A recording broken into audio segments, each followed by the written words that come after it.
Hello नमस्कार, स्वागत है आप सभी का उत्कर्ष एग्रीकल्चर यूट्यूब चैनल पर। और मैं हूं आपका होस्ट दोस्त नरेंद्र चौधरी। और मेरे बच्चों, एक बड़ा मसला, एक बड़ा मुद्दा है जो काफ़ी सोचनीय भी है और हो सकता है जिसको लेकर के आप लोगों के मन में बहुत सारे कन्फ्यूजन पैदा हो गए होंगे। और उसी कन्फ्यूजन को दूर करने के लिए हम लोग ये सेशन लेकर के आए हैं। और वो सेशन ये है कि पशु परिचर एग्जाम 2024 सिलेबस को लेकर के कन्फ्यूजन कहाँ से पूछे जाएंगे सवाल। जी हाँ, अभी रिसेंटली एक न्यूज़पेपर में एक बड़ा सा आर्टिकल छपा और उस आर्टिकल ने भाई साहब ऐसा भूचाल लेकर के आए कि उस भूचाल के अंदर बच्चे बह के चले गए। सब बह के नहीं, उड़ के चले गए भाई साहब। कई बच्चे तो लापता हो गए, गुमशुदा हो गए कि ये क्या हुआ, हे रामानंदम, हे परमानंदम, ये क्या हुआ। हम तो काफी दिन से तैयारी कर रहे थे और इसके सापेक्ष तैयारी कर रहे थे, अचानक से क्या बवाल आ गया। तो भाई साहब ऐसा कुछ भी बवाल नहीं आया, ऐसा कुछ भी नहीं है।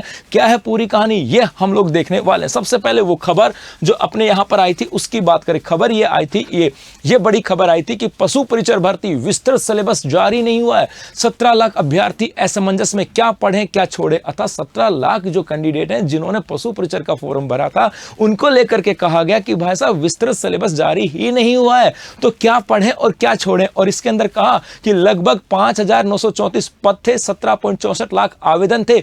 1 से लेकर के 4 दिसंबर परीक्षा की प्रस्तावित तिथि है। और यहां से लेकर के कहा गया कि अभी इसके विस्तृत सिलेबस को लेकर के कुछ भी नहीं कहा गया है कि कौन कौन से विषय इसके अंदर आएंगे और क्या क्या होंगे। तो विद्यार्थियों के सामने बड़ा असमंजस आ गया कि वो क्या करे क्या ना करे। और सबसे खास असमंजस जो आया था वो इसके पार्ट 1 के अंदर, क्योंकि 2 पार्ट थे। एक तरफ था जीके का पोर्शन और सेकंड जो पार्ट था वहां पे था आपका पशु से संबंधित जो आपके जो पशु जो संपदा जो आती है ना, उससे संबंधित बातें थी। कहा कि सवाल किससे जुड़े होंगे, कैसे होंगे बदलाव, ये कुछ नहीं बताया। कहा कि पेपर के भाग 1 की बात की इन्होंने, कहा कि 105% होंगे जिसका पूर्णांक भी 105 है। और बोर्ड ने इसके लिए जो सिलेबस जारी किया उसमें लिखा है कि राजस्थान राज्य के विशिष्ट संदर्भ में। अब भाई साहब कई कंफ्यूजन तो यहीं से दूर है। अब जो कंफ्यूजन यदि पैदा कर रहे हैं तो हमारी गलती है। सब कुछ यहां पे लिखा हुआ है, लेकिन आगे देखते हैं। कहा इसके संदर्भ में माध्यमिक स्तर के सामान्य ज्ञान के, दैनिक विज्ञान, गणित, सामाजिक अध्ययन के प्रश्न होंगे।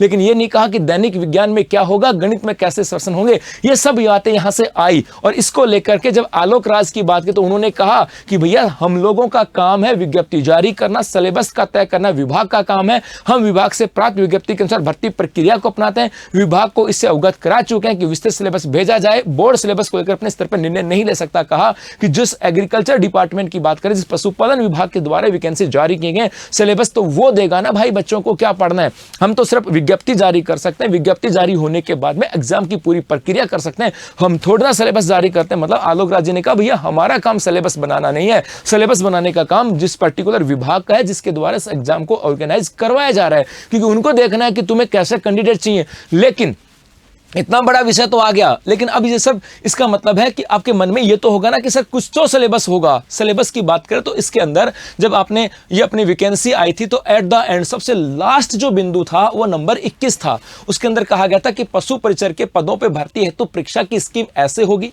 यहाँ पे 2 भाग होंगे। पहले भाग में 105% होंगे और दूसरे भाग में 45 होंगे। टोटल 150 क्वेश्चन होंगे और हर पर्सन का 1 नंबर होगा और टोटल अंक 150 होंगे और 3 घंटे की एग्जाम होने वाली है।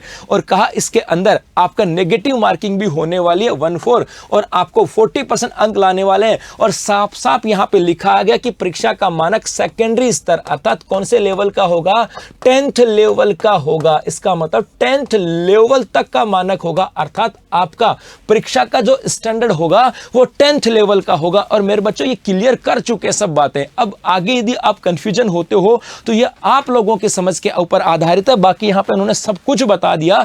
10th लेवल इसका मतलब है, अब इस 10th लेवल का मतलब ये हुआ कि आगे इन्होंने सिलेबस कहा तो यहां पर जो बी पार्ट था, इस बी पार्ट में तो इन्होंने पूरी बातें बता दी। बी पार्ट में तो पूरी बातें बता दी, लेकिन यहां पे क्या कहा, राजस्थान राज्य के विशिष्ट संदर्भ के साथ।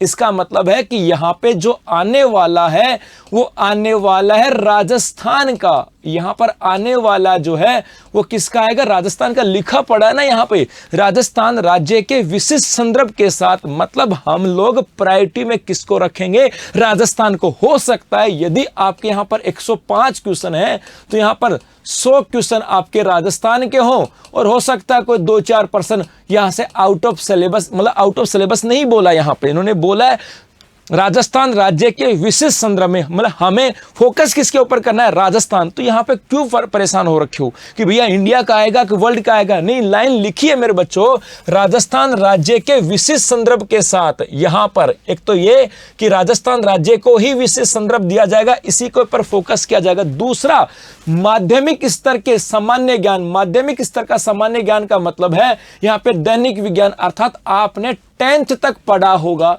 10th तक आपने जो साइंस पढ़ी थी या साइंस पढ़ा था वो है, 10th तक आपने जो एसएसटी पढ़ी थी सामाजिक विज्ञान वो है, और 10th तक आपने गणित पढ़ा था, क्या ना, उस 10th तक गणित का मतलब था कि भाई साहब यहां पर आपके पक्की बात है, आपके यहां पे परसेंटेज भी आने वाली है, तो यहां पे लाभ हानि भी आने वाली है, तो यहां पे ब्याज भी आने वाला है, तो आपके यहां पे समय चाल दूरियां भी आने वाला है। मतलब 10वीं तक का जो मैथ आता है, अर्थात 10वीं लेवल की बात का, इसका मतलब सामान्यतः जैसे पुलिस कांस्टेबल की एग्जाम होती है, अब इसको ज्यादा इधर कचर पचर मत फंसाना। यदि हम बात करें जैसे पुलिस कांस्टेबल की एग्जाम होती है मेरे बच्चों, इस पुलिस कांस्टेबल की एग्जाम के अंदर लेवल क्या होता है, 10th का तो ही होता है, और वहां पे जो मैथ आती है, जो साइंस आती है, एग्जैक्ट लगभग वैसी यहां पर आने वाली है।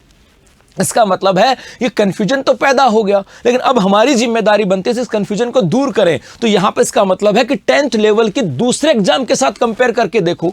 आपने देखी होगी 10th लेवल की बात करें तो पुलिस कांस्टेबल, और पुलिस कांस्टेबल के मैथ की बात करें तो एग्जैक्ट जैसी मैथ आती है, लगभग वैसी की वैसी मैथ यहां पर आने वाली है। आप सोचो कि यहां पर बहुत कोई एडवांस लेवल की मैथ आ जाएगी, नहीं भैया, इसकी मिनिमम क्वालिफिकेशन ही 10th लेवल है, एडवांस लेवल कहां से आ जाएगी, एडवांस लेवल आएगा ही नहीं भाई। तो आपको उसी लेवल के अकॉर्डिंग, साइंस की बात करें, जनरल साइंस का मतलब है जहां पर आपको जनरली केमिस्ट्री के बारे में पता होना चाहिए, जनरली आपको फिजिक्स के बारे में, जैसे आपके न्यूटन के नियम वगैरह हैं, या आपको बायो की बात करें जैसे रोग हैं, अंग के शरीर के पार्ट हैं, डिजीज वगैरह हैं, वो सब यहां से आते हैं, वो सब कुछ यहां पे लिखा है। दैनिक विज्ञान में वो है, और गणित की बात करें, इसके अलावा सामाजिक अध्ययन के अंदर, सामाजिक अध्ययन का मतलब हमारे आसपास का अध्ययन है जिसके अंदर कला संस्कृति है, तो भूगोल, इतिहास, संस्कृति, कला, समसामयिकी आदि विशिष्ट की बात करें, ये सब राजस्थान के संदर्भ में आने वाला। तो कंफ्यूजन मत पैदा करो बेटा, यदि अभी तक कोई विस्तृत सिलेबस नहीं आता है तो इस कंफ्यूजन के अंदर आपकी पढ़ाई बड़ी डिस्टर्ब होगी। उस पढ़ाई को डिस्टर्ब नहीं करना है, आपको फोकस रखना है राजस्थान के ऊपर, क्योंकि राजस्थान राज्य के विशिष्ट संदर्भ के अंदर माध्यमिक स्तर अर्थात पुलिस कांस्टेबल लेवल के ऊपर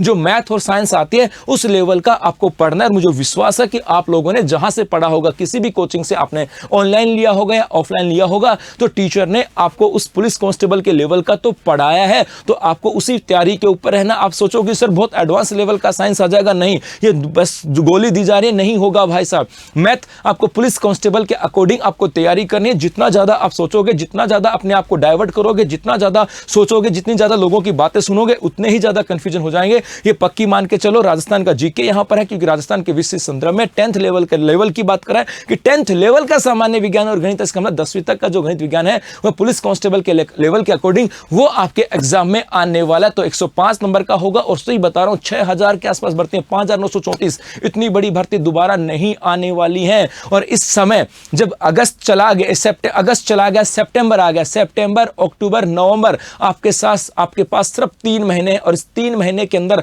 आप बहुत कुछ बदल सकते हो। यदि आपने ऐसे कंफ्यूजन के अंदर पैदा हो गए तो मान लेना आप बदलोगे, आपकी हालतें बदल जाएंगी, सूरत बदल जाएगी, लेकिन आप नहीं बदले, आपका फोकस यदि एक रहा तो पक्की बात है आपकी दशा और दिशा दोनों बदल जाएंगी। तो ज्यादा कुछ सोचना नहीं है। अपने 10th लेवल का साइंस, मैथ आपने जहां भी ऑफलाइन ऑनलाइन पढ़ा होगा उन टीचरों पर विश्वास करते उसको पढ़ते चलो। राजस्थान के जीके के साथ राजस्थान करंट अफेयर्स वगैरह पे फोकस करते चलो, क्योंकि यहां पे एग्जैक्ट सब बातें इसके अंदर लिखी हुई हैं। और हो सकता है हम लोग भी अनुरोध करेंगे, हो सकता है इस खबर का असर भी आ जाए कि आने वाले कुछ दिन के अंदर विस्तृत सिलेबस भी जारी हो जाए, लेकिन तब तक आपको प्रायोरिटी आपको 10th लेवल का मैथ साइंस के ऊपर रखनी है, और प्रायोरिटी रखनी है जीके की बात करें तो राजस्थान जीके की प्रायोरिटी रखनी है। इसके अलावा यदि हम बात करें, देखो मैंने आपको एक ट्वीट और बता दूं, आलोक राज जी का हाल ही के अंदर जो एलडीसी की एग्जाम लगी थी उसकी बात करें, वो क्या कहा था कि किसी भी प्रतियोगी परीक्षा में जो पूछा जाता है वो सभी कैंडिडेट पे लागू होता है, तो डरना नहीं है साहब। आप सोचोगे जी पर्सन बाहर से आ जाएगा तो क्या होगा, सब पे बराबर होगा। और सिलेबस एक ब्रॉड गाइडलाइन होती है, यदि एग्जाम में सिर्फ और सिर्फ मोस्टली रिस्ट्रिक्टेड के सिलेबस के पर्सन होंगे तो ऐसा नहीं होता है, कई बार हो सकता है उससे बाहर भी आ जाए। तो ऐसा एलडीसी में परीक्षा में जो पूछा गया वो आपने 10 और 12th में जरूर पढ़ा होगा। इसका मतलब उन्होंने देखो क्या कहा है एलडीसी एग्जाम में कि एलडीसी परीक्षा में जो पूछा गया वो आपने 10वीं और 12वीं के अंदर जरूर पढ़ा होगा। फिर भी आपको लगे कि जी ये कोई क्वेश्चन बिल्कुल भी आपके समझ से बाहर है, तो फिर ऑब्जर्वेशन इसका मतलब है कि सामान्यतः 10वीं तक का आसपास की जो जानकारियां हैं वो जानकारी आपको मतलब बेसिक नॉलेज जो है वो आपको रखते हुए अपनी तैयारी को बेहतर रखना है। और अभी राजस्थान के संदर्भ में रखना है, अभी 10वीं तक के मैथ साइंस के ऊपर आपको फोकस रखना है। हो सकता है आने वाले कुछ समय के अंदर कुछ बदलाव हो जाए तो फिर हम लोग चेंजेस कर लेंगे। तो ऐसी बहुत सारी और अब आगे कैसे प्लानिंग करें, कैसे अगले 3 महीने में तैयारी करें, इनका भी एक प्लानिंग वीडियो लेकर के मैं आप लोगों के साथ साझा करने वाला हूं। तो बस आज के लिए इतना सा, धन्यवाद, थैंक यू, शुक्रिया।